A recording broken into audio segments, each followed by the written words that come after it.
לא לפחד, השם אלוקיך הולך איתך. עם ישראל לא מפחד, השם אלוקינו השם אחד. Bonjour à toutes et à tous, bienvenue dans votre émission du vendredi, l'univers de la Yeshiva. Nous sommes ce matin Parashat Vaïgash et nous sommes bien sûr à la veille du 10 Tevet. Alors nous allons bien sûr parler de plusieurs choses ce matin. Alors bien sûr c'est les vacances donc on va pas trop rentrer dans le détail, mais on va parler de deux choses très importantes ce matin. Premièrement, nous allons bien sûr parler de la Parashat Vaïgash. Parashat Vaïgash qui nous rappelle cette histoire que Yehuda est prêt à donner sa vie pour sauver son frère Binyamin des mains de Yosef. Et Yosef va en fin de compte leur dire « Je suis Yosef, est-ce que mon père est encore vivant ?» Et de ça, on va parler avec le Rav Raphaël Halimi qui est avec nous ce matin sur cette analyse de qu'est-ce que c'est que cette phrase « Est-ce que mon père est encore vivant ?» Il sait très bien que son père est vivant, il a parlé de lui, ses frères lui ont dit déjà. Que veut dire véritablement cette phrase? Et après, on va voir qu'en fin de compte, il va dire à ses frères « Foncez, allez vite dire à mon père que je suis vivant, qu'il puisse à partir de maintenant venir en Égypte, car moi je ne peux pas aller le chercher. » Qu'est-ce que c'est que ça qu'un fils ne va pas chercher son père après 22 ans qu'il l'a laissé sans savoir qu'il était vivant? Donc grâce à l'analyse du Rav Raphaël Halimi que nous allons avoir ce matin, on va comprendre un petit peu quelle est donc cette histoire qu'il y a à l'intérieur de cette Parashat Vaïgash. Et puis juste après, nous parlerons bien sûr de Asara Betevet, du 10 Tevet, ce jeûne que nous allons faire dimanche. Mais commençons déjà avec le Rav Raphaël Halimi sur cette grande question de Yosef, est-ce que mon père est encore vivant? Shalom Uvracha, aujourd'hui nous allons prendre un pasouk, le pasouk Gimel du Perek Memhe. Il est dit donc dans ce pasouk, Vayomer Yosef el Echav. Yosef dit à ses frères, Ani Yosef, je suis Yosef. Aod Avi Chai, mon père vit-il encore? Donc Yosef rencontre ses frères, se cache son identité au début, en fin de compte se dévoile, il tombe dans leurs bras et leur dit « Je suis Yosef, est-ce que mon père est vivant ?» Alors cette question est un peu étrange et on va essayer de la découvrir. Tamu Amfarshim, les commentateurs se sont posé la question « Ma peshera she'ela aod avichai » Quel est le fondement de cette question? Est-ce que mon père est vivant? Gvar yada min divrehem pa'amaim shalosh she'u chai. Yosef savait déjà, de par le récit de ses frères précédemment, 2-3 fois déjà précédemment, que son père était vivant. Les frères de Yosef l'ont déjà dit, nous avons un père qui vit en Eretz Israël, à Be'er Sheva. Donc, quelle était cette question que Yosef pose? Est-ce que mon père est vivant? En réalité, ce n'est pas une question que Yosef pose, c'est plutôt une interrogation. Une sorte de choc. Quoi? Mon père est véritablement vivant? Il est écrit dans un pasouk un peu plus haut, dans Parashat Vayeshev, Vayemaen leitnachem. Yaakov Avinu n'arrivait pas à se consoler. Pourquoi? Il n'arrivait pas à consoler son âme de la perte de son fils Yosef. Car sachez que lorsqu'une personne, un être cher nous quitte, eh bien la tristesse, le remords, la nostalgie de cet être pourrait nous faire tellement de mal qu'on pourrait en souffrir toute notre vie. En se rappelant de lui, en voyant des photos, en pensant à lui à chaque instant. Alors Akadosh Baruch Hu a décrété une sorte de phénomène dans le caractère humain qui fait en sorte qu'à un certain moment de la vie, eh bien nous oublions cet être. Non pas pour Chas v'Shalom l'oublier complètement, mais cette nostalgie émotionnelle qui pourrait nous faire du mal disparaît. Et on a seulement des bons souvenirs, on a des fois peut-être larmes à l'œil, mais la tristesse s'en va. Et heureusement, sinon nous ne pourrions pas avancer. Mais ce décret, ce phénomène que Dieu met dans nos êtres, n'a lieu seulement lorsque une personne nous quitte réellement, part dans le monde de l'au-delà. Mais Yosef n'était pas véritablement mort. Ses frères ont menti à leur père Yaakov que Yosef était mort. Donc Yaakov ne le savait pas, car comme on le dit, l'Esprit divin l'avait quitté, il ne le savait pas, il pensait qu'il était mort, il le croyait en tout cas en entendant ses enfants. Et pourtant il ne l'était pas. Ce qui faisait en sorte que Yaakov avait constamment en lui cette tristesse, car Yosef était encore de ce monde. Donc le décret n'avait pas lieu d'être. Ce phénomène que Dieu met dans les êtres et dans les caractères humains n'avait pas encore lieu d'être. Donc la tristesse restait encore dans l'âme de Yaakov tout ce temps où il n'a pas vu son fils Yosef. Et là, la question de Yosef, est-ce que mon père est vivant, est compréhensible. Il pose la question à ses frères et il leur dit Ani Yosef, je suis Yosef, Chai vekayam, je suis vivant et existant. Et là, je pose la question, mon père, alors que moi je suis vivant, vit-il encore? Mais kevan she'ani b'chaim, puisque moi je suis en vie. Ve'ani ve'en kan gzerat ashicha min halev, et qu'il n'y a pas encore le décret que Dieu met dans les cœurs des humains de pouvoir un petit peu oublier la tristesse après qu'on ait perdu un être cher. Nimtsa shebemeshech 22 shanim, retzufot. De ce fait, Yaakov Avinu pendant 22 ans, Itabel alayavi, mon père donc en a été endeuillé. Et c'est pour lui un malheur et une souffrance qui est incommensurable. Comment est-ce possible que mon père a pu tenir le coup face à cette tristesse? On peut mourir, chas v'shalom, de tristesse. Et grâce à Dieu, on va dire, aplatit, ramifie, raffine cette tristesse à travers le temps, et nous oublions en quelque sorte l'être cher que nous avons perdu. Mais j'étais vivant, donc ce décret n'a pas eu lieu. Et Yaakov, mon père, a dû souffrir 22 ans. Et cette interrogation que Yosef pose, comment est-ce possible que mon père a survécu? Eh bien, pourra nous expliquer, maintenant, à travers l'interprétation que nous avons dit, pourra nous expliquer la suite des paroles de Yosef, où il dit Miharu ve'alu el avi ve'amartem elav ko amar bincha Yosef samani elokim la'adon lechol mitzrayim rede elai al ta'amod. Il est dit, Yosef dit à ses frères, dépêchez-vous, montez en Israël vers mon père et dites-lui, ainsi a dit ton fils Yosef, on m'a placé en tant que gouverneur d'Égypte, descendez vers moi, al ta'amod, et ne te maintiens plus. Après tellement d'années où tu t'es maintenu, cette tristesse t'a sûrement engourdi. Maintenant, tu peux te détendre et venir vers moi. Car comme il est dit, Kol rega nosaf sheli ikuv ou sakanat nefashot. Chaque instant où Yaakov Avinu s'empêche de me voir et n'a pas véritablement la consolation qu'il attend, est pour lui une véritable presque mise à mort.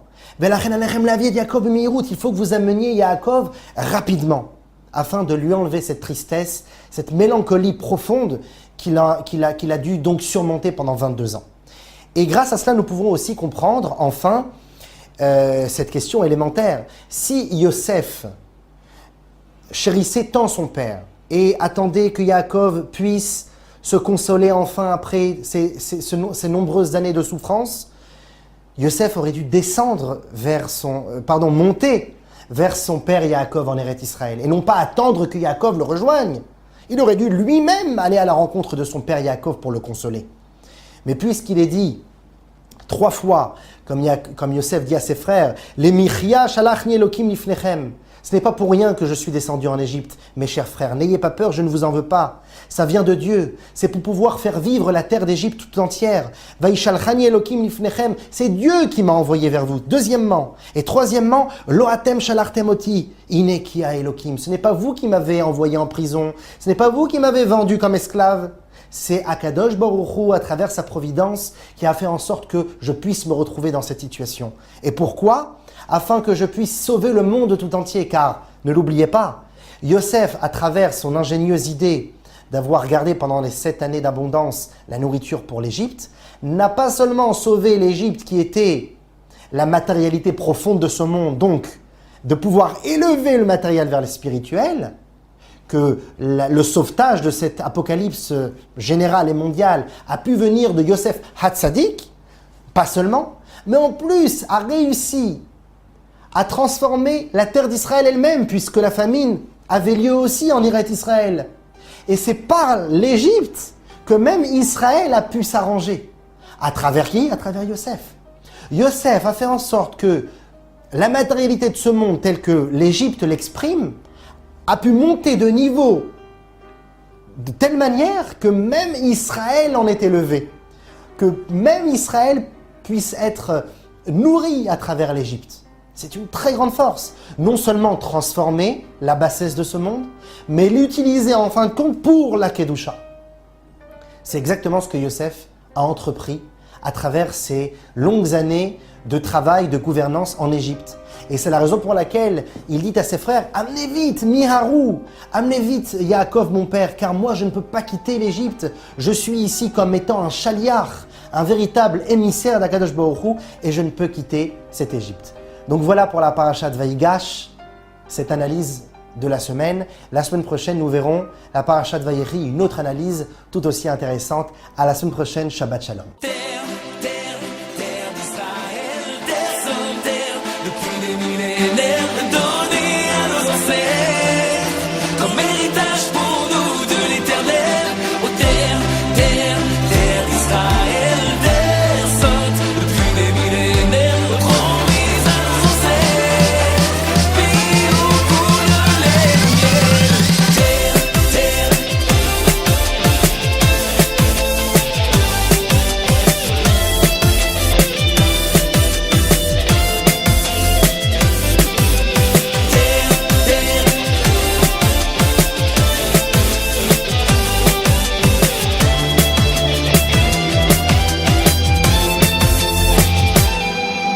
Durant 40 ans, nos ancêtres ont marché pour enfin pouvoir te mériter. Toutes les nuits retentissent les pleurs des pères, des fils, pour revoir enfin ton édifice. Vers toi nous nous tournons chaque fois que nous prions, dans l'attente de la rédemption. Chaque pierre nous chante l'histoire, nous rappelle notre devoir et nous aide à garder l'espoir. Oh terre, terre, terre d'Israël, terre sans terre, depuis des millénaires donnée à nos ancêtres, comme héritage pour nous de l'éternel. Oh terre, terre, terre d'Israël, terre sainte, depuis des millénaires promise à nos ancêtres, pays où coule le lait, le miel. La mélodie du matin, le parfum du jasmin, c'est un nouveau jour pour chacun. Les ruines de ce passé qui nous paraissent si vraies qu'on ne pourrait oublier. Dieu a les yeux rivés durant toute l'année, veille sur toi pour te protéger. Depuis la nuit des temps, on espère ce moment qui réunira tes enfants. Oh terre, terre, terre d'Israël, terre sans terre, depuis des millénaires donnée à nos ancêtres, comme héritage pour nous de l'éternel. Oh terre, terre, terre d'Israël, terre sainte, depuis des millénaires promise à nos ancêtres, pays où coule le lait, le miel.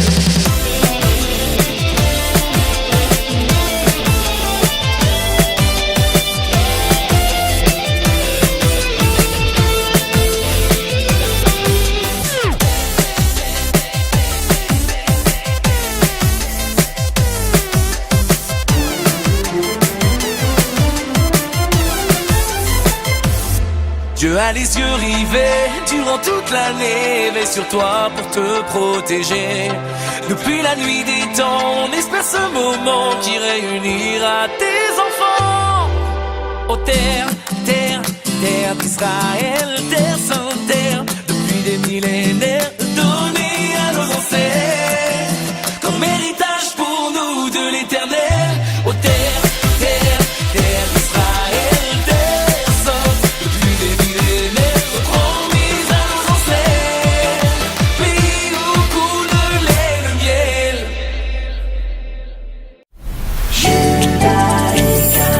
Retrouvez-nous sur radiojudaïka.be.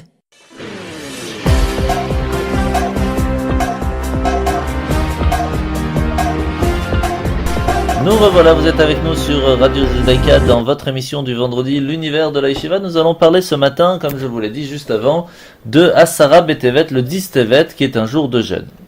Le 10 Tevet est le début du siège de Jérusalem, le 10e jour du mois de Tevet, en l'an 3336 depuis la création, donc en moins 425 de l'ère vulgaire. Les armées de l'empereur babylonien Nabuchodonosor ont mis un siège sur la ville de Jérusalem. 30 mois plus tard, c'était donc le 17 Tammuz en 3338, une brèche a été ouverte dans les murs de la cité et c'est le 9 Av de cette année même que le Saint-Temple, le Beth Amikdash, a été détruit. Suite à cela, le peuple juif a été exilé en Babylonie pendant 70 ans. Alors, ce 10 Tevet est un jour très spécial. C'est le début de la fin, entre guillemets. C'est le début où a commencé le grand souci que le temple a été détruit. Il faut savoir que ce jour-là, comme on va le parler un petit peu plus tard, c'est un jour très important. C'est pour cela que nous avons institué depuis des années, depuis ce jour-là, depuis 3336, un jour de jeûne, un jour de deuil et de repentir, où on va s'abstenir de manger et de boire depuis l'aube jusqu'à la tombée de la nuit. Et bien sûr, on va ajouter les selichot, des passages à nos prières, et le jeûne va s'achever seulement à la tombée de la nuit, ou, si vous voulez plus facilement, là on va voir les 3 étoiles de taille moyenne dans le ciel, un petit peu comme les horaires de fin de Shabbat qu'on va donner un petit peu plus tard. Alors, ce jour du 10 Tevet a été choisi pour être le jour du Kaddish général, ce qui veut dire que pour toutes les victimes de la Shoah, pour lesquelles on ignore la date exacte de leur disparition, cette année ce sera ce dimanche, le dimanche 8 janvier 2017, sera le jour du Kaddish pour toutes les personnes disparues pour lesquelles on ignore la date exacte de leur disparition. Une très ancienne coutume juive a été relancée par le rabbi Menachem Mendel Schneerson, de mémoire bénie, et de dire les jours de jeûne des paroles d'inspiration qui va éveiller notre âme au repentir. Et tout cela, c'est ce que nous allons essayer d'expliquer un petit peu aujourd'hui.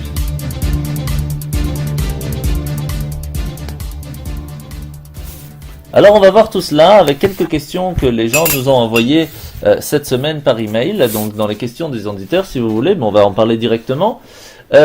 Premièrement, la question était simple, quelle est la raison, pourquoi est-ce que nous faisons le jeûne du 10 Tevet et qu'est-ce qu'on n'a pas le droit de faire? Alors on vient d'en parler un petit peu, donc très rapidement, ce jeûne a été fixé parce que c'est le moment où Jérusalem a été donc assiégée avant la destruction du temple, c'est là qu'a commencé l'exil d'Israël. Et il est interdit de boire et de manger ce jour-là, donc ce dimanche 8 janvier, mais on a le droit de prendre une douche. Ce n'est pas comme le jour de Kippour par exemple, et celui qui est malade peut ne pas jeûner.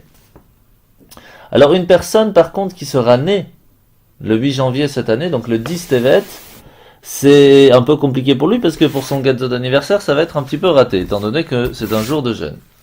Alors il faut savoir que premièrement, celui qui naît un jour de 10 Tevet n'a pas de stress à avoir avec son mazal, avec son destin qui aurait pu être fixé un jour de tristesse. Pas du tout, puisque, on le sait très bien, En Mazal Ve'Israël, le destin n'est pas fixé pour le peuple d'Israël, puisque tous les jours de Rosh Hashanah, nous refixons notre destin de l'année et par rapport à nos actions que nous avons fait pendant l'année. Par contre, à savoir, tous les Rosh Hashanah, nous avons fixé la santé, la parnassa, la réussite pour nous, pour nos enfants, pour notre business. Tout est fixé le jour de Rosh Hashanah, sauf 3 choses.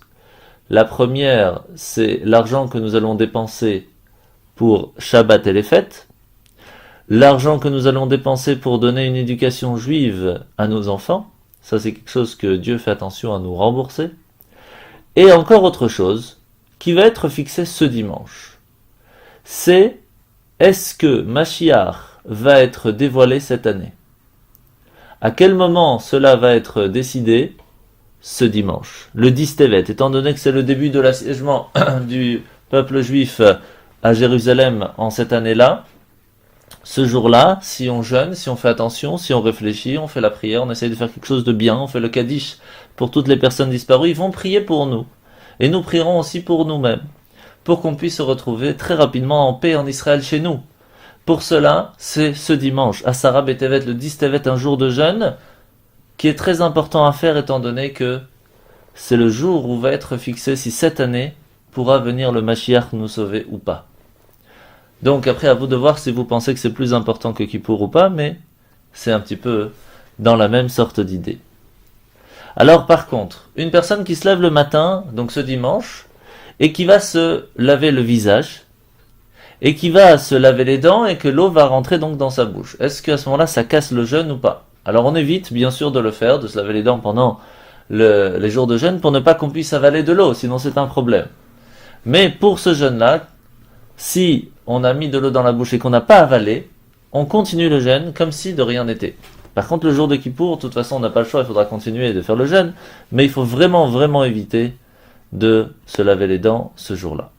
Alors, comment s'est passée l'histoire du 10 Tevet? Il faut savoir que 3 jours avant, donc en fait c'était plutôt le 8 Tevet, à ce moment-là, a été finie la traduction de la Torah en grec. À ce moment-là, il y a une extrêmement grande descente de la qualité de la connaissance que les gens avaient de la Torah. Le 9 Tevet, le lendemain, sont partis de ce monde les Manhigei Aham, les grands rabbis, les chefs du peuple, Ezra et Nehemia, deux grands prophètes. À ce moment-là, une grande obscurité a été mise sur les yeux des Béné Israël de cette génération, et c'est le lendemain qu'a commencé l'assiégement de Jérusalem. Donc un jour de jeûne, ce n'est pas un jour simplement où on jeûne. Le but du jeûne n'est pas seulement de jeûner. Le but est de pouvoir réfléchir, de se mettre à réfléchir et à penser qu'est-ce qui a amené à ce que l'assiégement de Jérusalem est arrivé. Qu'est-ce qui a amené qu'à cause de cela une brèche a été faite dans cette muraille et qu'est-ce qui a fait que le temple a été détruit. Lorsqu'on réfléchit à ça, lorsqu'on réfléchit à notre passé, on peut à ce moment-là comprendre comment faire pour avancer dans le présent, comment faire que notre futur soit meilleur que ce qui s'est passé. Ça, c'est le but du jeûne. C'est pour cela que le jour de jeûne, on essaye de se couper un petit peu du monde matériel pour se mettre un peu plus dans la qualité spirituelle, en priant, en faisant la prière, en faisant les selichot. On va lire aussi une paracha qui s'appelle Vayechal Moshe, une paracha qui, on va lire dans le Sefer Torah, qui est spéciale pour les jours de jeûne. Tout cela, ce n'est pas pour nous embêter. Ce n'est pas la souffrance qui est le plus important dans le jeûne. Même le jour de Kippour, le but, ce n'est pas la souffrance. Le but, c'est de se séparer un petit peu de tout ce qui est matériel pour arrêter de penser simplement à notre corps physique, mais à penser un petit peu au spirituel, à penser un petit peu à Dieu, pour nous remettre sur le droit chemin. Donc, cette année, ça tombe dimanche. Mais pour vous donner une idée, d'après la Torah, si le jeûne du 10 Tevet tomberait un Shabbat, on aurait dû jeûner le jour de Shabbat. Pour vous donner une idée tellement il est grand, le jeûne de 10 Tevet. Imaginez que même Tisha B'Av, le 9 Av, si ça tombe Shabbat, on le repousse au dimanche. Le seul jeûne qui tombe Shabbat et qu'on fait quand même, c'est le jeûne de Kippour. Eh bien, sachez que le 10 Tevet, dimanche, est tellement important, parce que c'est ce jeûne-là qui peut nous faire amener Mashiach, que si ça tombe un Shabbat, on doit quand même jeûner. Comme Kippour. Parce que le jour de Kippour est fixé comme à Rosh Hashanah, le tampon, est-ce que nous allons être en bonne santé cette année? Est-ce que nous allons avoir un bon business? Est-ce que les enfants vont bien avancer dans la vie? Eh bien, le jour du 10 Tevet, c'est le jour où on a le tampon comme à Kippour. Est-ce que Mashiach va venir cette année? Est-ce que la paix va revenir en Israël? Vous voulez que la paix revienne en Israël?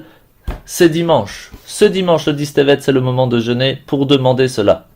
C'est le moment où toutes les âmes de toutes les personnes disparues pendant la Shoah vont recevoir une élévation dans le ciel. C'est le jour où nous faisons Kaddish pour eux.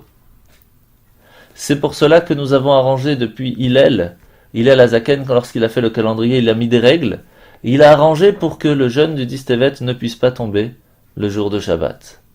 Parce que le jour de Shabbat est un jour où on doit être joyeux et pas un jour de pleurs. Sauf le jour de Kippour qui pourrait tomber à l'intérieur. Donc, il faut s'imaginer un petit peu la grandeur de ce jour du 10 Tevet qui va être donc ce dimanche. Et donc, je vais vous donner maintenant les dates et les horaires exacts de quand est-ce que il faudra jeûner cette année. Le jeûne du 10 Tevet sera donc le 8 janvier 2017 à 6h55 le matin et se finira à 17h43 le soir. Donc vous voyez, c'est pas très long. Dimanche, faites le jeûne du 10 Tevet.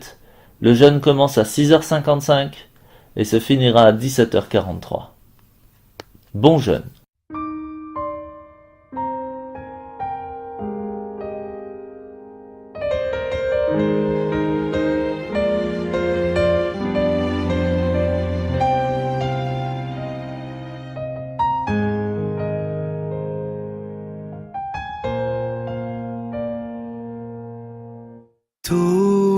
matin, ses larmes avaient déjà séché. Tout est muet, lui dit mon fils, n'oublie jamais que je prierai pour toi le matin comme le soir, comme depuis le premier son de ta voix. Je crois en toi mon fils, qu'Hachem t'accorde la réussite.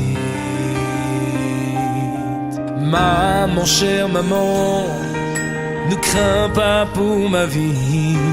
On nous dit que même là-bas des anges nous guident. Des unités entières nous ont même raconté que les dieux leur ont livré des secrets. Alors remercions l'Éternel pour tous ces grands miracles et ces merveilles.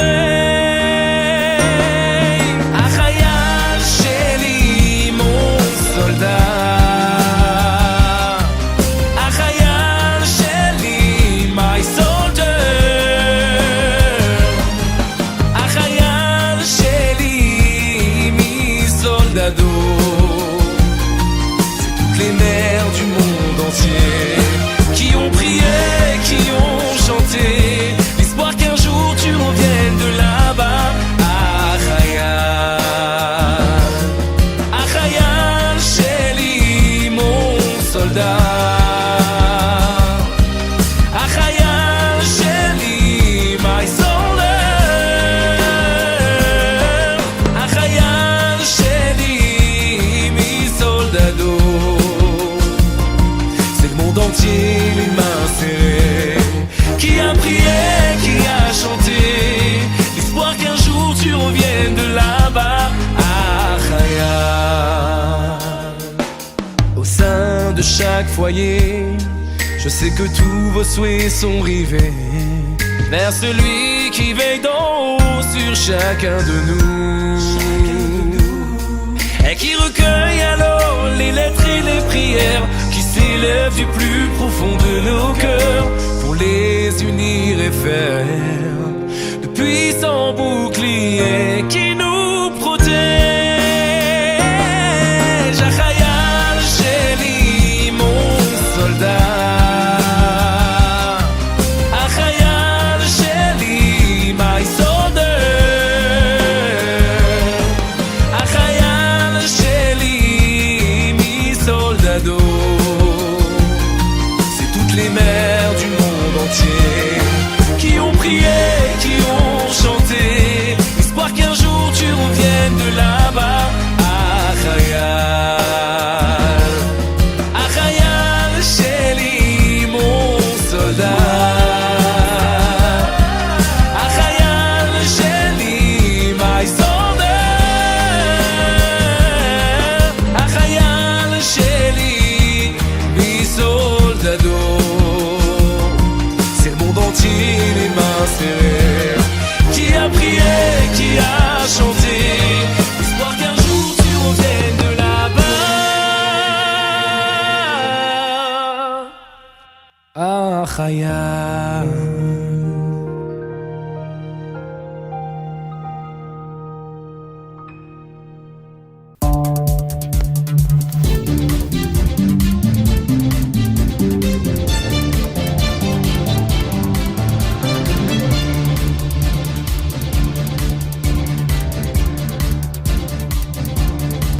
Et bien voilà, nous voici maintenant dans la partie de l'émission des informations importantes et judaïques qu'il y a eu cette semaine ou qu'il va y avoir la semaine prochaine. Alors premièrement, cette semaine nous avions un jour très important, c'était le 5 Tevet. Eh bien, qu'est-ce que le 5 Tevet? Qu'est-ce que le Chamisha B'Tevet? On appelle cette journée la victoire du livre. Pourquoi? Car en 1987, des livres avaient disparu de la bibliothèque centrale du mouvement Chabad à New York, qui était abrité dans la maison voisine du 770, le 770 Easton Parkway, et la constatation en avait été faite. Des ouvrages précieux, des manuscrits remontant même jusqu'au Baal Shem Tov, avaient été dérobés dans l'intention de les vendre à des collectionneurs. Alors ce qui était grave, ce n'est pas seulement la simple idée du vol, c'est parce que ces documents avaient été rassemblés par le précédent Rabbi de Lubavitch, le Rabbi Yosef Yitzhak et ses ancêtres, au prix d'immenses difficultés, même pour se mettre parfois en péril, pour transporter tous ces livres depuis le RSS jusqu'aux États-Unis. Après la rapide enquête, c'était le responsable, un proche, qui revendiquait une sorte de droit de propriété sur les livres et qui comptait en tirer un certain profit. Un très grand procès a été fait en Amérique, jusqu'au moment où une question a été posée à la femme du rabbi, donc la rabbinite Rayamushka, qui était citée comme témoin, et on lui a posé tout simplement: est-ce que votre père, l'intention de votre père, à qui ce livre appartenait, est-ce que ça lui appartenait à titre personnel ou plutôt à la communauté en règle générale? Et la réponse a été bouleversante. La réponse a été: le rabbi et les livres appartiennent aux chassidim. Vous imaginez ce que ça veut dire? Le 5 Tevet, le juge a tranché que tous les livres dérobés devaient être restitués. Ils ont donc été tous ramenés à leur endroit légitime dans la bibliothèque qui existe encore aujourd'hui, cette bibliothèque du mouvement Chabad, qui a permis de nombreuses rééditions, constituant un pôle de référence pour tous. Depuis lors, le 5 Tevet est un jour de fête, celui de la victoire des livres. C'est un tel événement qui a pu se produire, c'est sans doute parce que l'étude des textes était insuffisante. Il a donc demandé que chaque année, chacun enrichisse sa propre bibliothèque en achetant de nouveaux ouvrages pour les utiliser. Et le 5 Tevet est donc le jour où il appartient à chacun de savoir en profiter. Autre nouvelle bien sûr qui fait plaisir à tous et à toutes bien sûr, c'est cette magnifique fête de Hanouka, toutes ces fêtes de Hanouka partout dans le monde qui ont été extraordinaires puisque partout nous avons vu des lumières de Hanouka qui ont illuminé les rues, qui ont illuminé les synagogues, mais qui ont surtout illuminé nos cœurs par toutes ces belles lumières de Hanouka qui vont nous donner des forces pour pouvoir rajouter encore et encore beaucoup de lumière de la Torah de judaïsme dans toute cette nouvelle année 2017 qu'on se souhaite à tous et à toutes de avoir une très bonne année en bonne santé, mais surtout, puisque vous le savez, nous faisons un peu plus attention à l'année judaïque qui est donc à Rosh Hashanah, mais quand même c'est important de souligner cette année-là 2017 qui, j'espère, nous amènera beaucoup de lumière. Et donc, on se souhaite à tous et à toutes de passer une bonne année.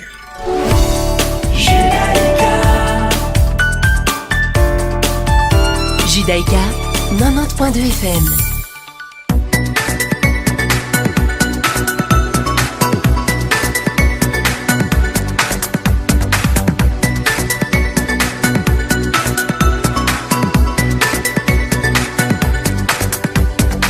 Bien, passons maintenant à la paracha de la semaine. Comme je vous l'ai dit, nous sommes parachat Vaïgash. Parachat Vaïgash, en bref, c'est que Yehuda, donc le fils de Yaakov, un des 12 tribus, s'approche de Yosef, qui est donc le vice-roi d'Égypte, pour plaider la libération de Benjamin, de Binyamin, s'offrant lui-même à être esclave à la place de son jeune frère.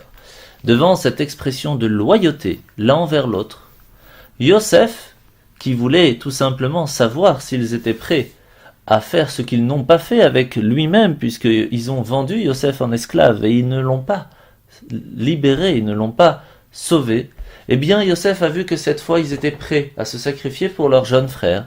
C'est pour cela que Yosef n'a pu davantage se contenir et leur a révélé son identité. Et il leur dit: je suis Yosef, mon père vit-il encore, comme nous l'avons expliqué un peu plus tôt avec le Rav Raphaël Halimi. Ses frères sont accablés de honte et de remords, mais il les réconforte en leur disant: sachez que ce n'est pas vous qui m'avez fait venir ici, c'est Dieu, puisque, afin de nous sauver, nous et tout le pays de la famine, il a tout fait pour que je puisse arriver ici, même arriver chez Potiphar, même arriver à être jeté en prison pendant plus de 12 ans, et être en fin de compte vice-roi. Tout cela a été prévu par Dieu. Puis il se jette bien sûr au cou de Binyamin et pleure. Les frères chargés de présents s'empressent de retourner en Canaan pour y apporter la bonne nouvelle. Lorsqu'il arrive là-bas, Yaakov, imaginez, pendant plus de 22 ans, il a pleuré son fils. Qui va pouvoir lui dire, faire attention à son cœur? C'est pour cela que Sérach, la fille de Hacher, va lui chanter une chanson pour à l'intérieur de la chanson, lui rappeler, lui dire que son fils Yosef est encore vivant. Et Yosef va la bénir et va lui dire, puisque tu m'as redonné la vie en me disant que mon fils Yosef est vivant, je te souhaite de vivre éternellement. Et on sait depuis des générations que Sérach Bat-Hacher a vécu jusqu'au temps du roi David. Et après, elle n'en a eu marre de rester dans ce monde et elle est montée vivante au jardin d'Éden. Yaakov descend alors en Égypte, avec ses fils, avec toute la famille, en tout 70 âmes. 70 personnes vont donc retrouver Yosef après 22 ans de séparation. Et sur son chemin, il va recevoir la promesse d'Hachem, la promesse de Dieu. N'hésite pas à descendre en Égypte parce que je vais te faire devenir une grande nation. Moi-même, dit Dieu, je descendrai avec vous en Égypte, et moi-même, je vous en ferai remonter. Yosef rassemble alors la richesse de toute l'Égypte, au profit de Pharaon, en vendant nourriture, semences pendant la famine, et Pharaon va donner à Yaakov et à sa famille la région fertile de Goshen. Il faut savoir qu'en fait, Pharaon avait déjà donné à Sarah, qui était, quand elle était venue en Égypte avec Abraham, lui avait déjà donné la ville de Goshen, et c'est là où les enfants d'Israël vont connaître une prospérité prodigieuse, jusqu'à, comme vous le savez, le moment où Yosef va mourir, et à ce moment-là, l'Égypte va commencer à les rendre esclaves. Mais ça, ce sera dans les semaines prochaines. Alors c'est parti. Mais attends Benny, tu n'as pas demandé le nom de la paracha de la semaine. Mais oui, c'est quoi le nom de la paracha de la semaine? Bravo, la paracha de la semaine, c'est Vaïgash. La paracha de la semaine, la paracha, c'est Vaïgash. La paracha de la semaine, la paracha, c'est Vaïgash. Bonjour les enfants. Bonjour Rav. Dans notre paracha, Yosef se révèle à ses frères qui pensaient se trouver face au bras droit de Paro. Ah oui, j'adore ce passage de la Torah. Il demande alors à ses frères de faire descendre leur papa Yaakov en Égypte. Bah oui, ça fait tellement longtemps qu'il ne l'a pas vu. Yaakov envoie Yehuda en éclaireur en Égypte avec pour mission de lui préparer le terrain. Mais est-ce que vous savez, mes enfants, ce que Yehuda devait préparer? Il devait certainement lui trouver un appartement, le meubler et remplir le frigo. Oui, c'est vrai, ça aurait pu, Coco. Mais c'est pas ça que Yaakov l'avait chargé de faire. Et toi, Benny, est-ce que tu as une idée? J'aurais dit un peu comme Coco, qui devait trouver un endroit agréable pour installer les béné Israël. Alors je vais vous aider. Je vous donne un indice. Vous savez qu'on a en réalité tous 2 maisons. Excusez-moi, Rav. Moi, je n'ai qu'une seule maison, mais c'est vrai que dans ma classe, il y a des enfants qui ont aussi une maison de vacances. Non, Benny, on ne s'est pas compris. Quand je parle d'une deuxième maison, je ne parle pas d'une résidence secondaire. Je parle d'un lieu dans lequel on se réunit avec d'autres juifs pour prier et étudier. Ah mais bien sûr, c'est la synagogue. La synagogue, ou la maison d'études, c'est la maison dans laquelle on nourrit notre neshama. Ah, ça y est, j'ai la réponse. Yaakov a envoyé son fils Yehuda pour qu'il lui prépare une maison d'études. Exactement, Benny. Et si tu te rappelles, on a déjà appris que Yaakov était l'homme qui s'asseyait dans les tentes pour étudier. La Torah était le centre de sa vie, son occupation essentielle. Et c'est pour cela qu'il fallait absolument se préoccuper de mettre en place une maison d'études dans son prochain lieu de résidence. Rav, je peux vous poser une question? Oui, bien sûr, Benny. Moi, je ne suis qu'un enfant et je ne pense pas tout le temps à la Torah comme Yaakov. Alors qu'est-ce que je peux faire pour prendre exemple sur lui? C'est une excellente question. Ce que je te propose, c'est de toujours laisser une place à la Torah dans ton cœur, mais aussi dans ton emploi du temps. Mais comment? Par exemple, si tu voyages, pense à prendre avec toi ton Sidour, ton Teilim ou ta Mishnah. Et même pour un trajet court, tu trouveras toujours du temps pour lire un chapitre de Teilim ou pour apprendre une Mishnah. Ah oui, Rav, c'est une très bonne idée. Merci. Avec plaisir, Benny. Shabbat Shalom, les enfants. Écoutez le changement.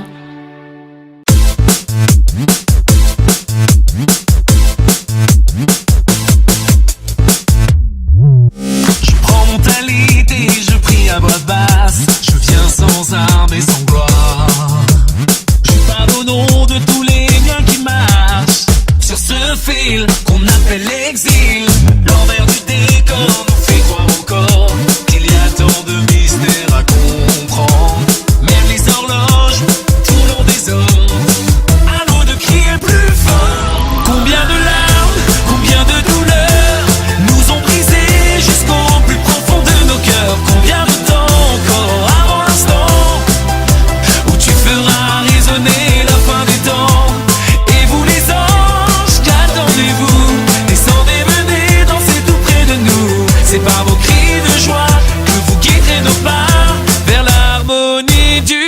nouvelle histoire. Des milliers d'années sans même désespérer, un nombre infini de prières élevées, une symphonie reprise à l'infini.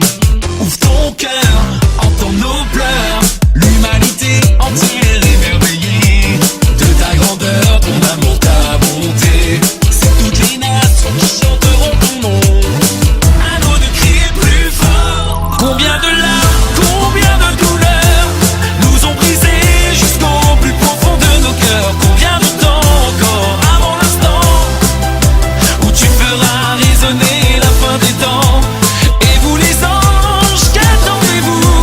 Descendez, venez danser tout près de nous. C'est par vos cris de joie que vous guiderez nos pas vers l'harmonie d'une nouvelle histoire.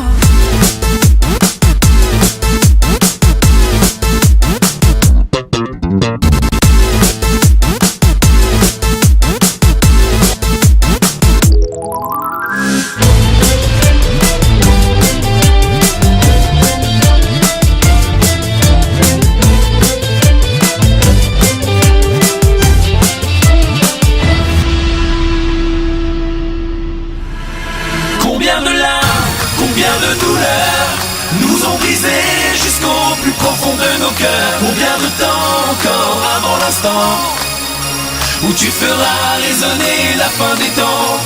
Et vous les anges, qu'attendez-vous? Descendez, venez danser tout près de nous. C'est par vos cris de joie que vous guiderez nos pas. Combien de larmes, combien de douleurs nous ont brisés jusqu'au plus profond de nos cœurs. Combien de temps encore avant l'instant où tu feras résonner la fin des temps. Et vous les anges, qu'attendez-vous? Descendez, venez danser tout près de nous. C'est par vos cris de joie que vous guiderez nos pas vers l'harmonie d'une nouvelle histoire.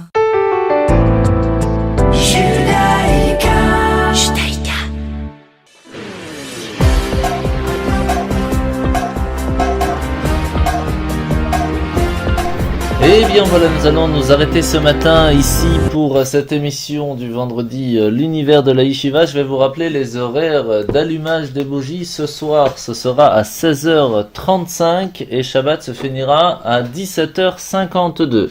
N'oubliez pas dimanche, nous serons le 8 janvier, mais surtout le 10 Tevet, ce jour où il est très important de faire le jeûne, aussi important que celui de Kippour, étant donné que si ce jeûne tomberait Shabbat, eh bien nous aurions dû jeûner même le Shabbat. Pourquoi?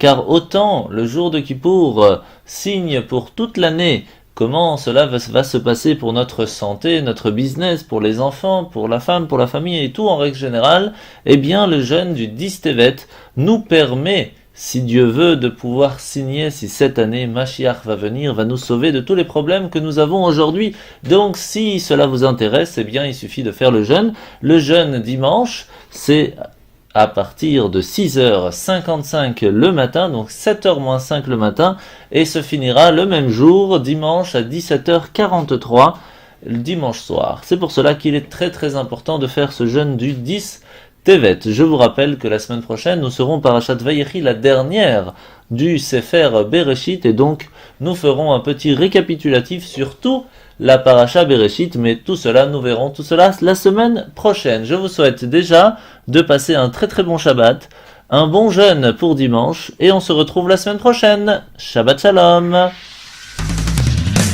עם ישראל, לא לפחד, השם אלוקיך הולך איתך.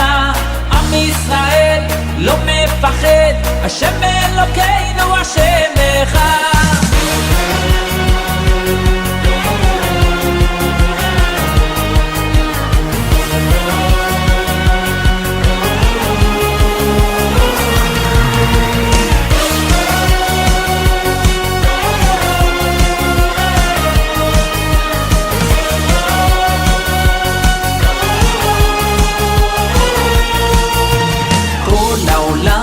גשר צר, והעיקר לא לפחד כלל, ומלמעלה הוא שומר, צר ואויב לא יתקרב, אח לאח ויד ביד, ישראל זה עמך.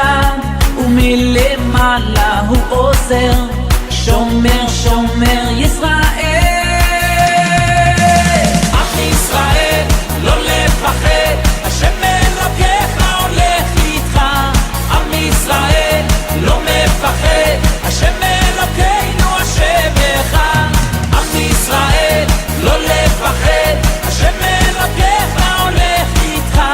עם ישראל לא מפחד, השם אלוקינו השם אחד.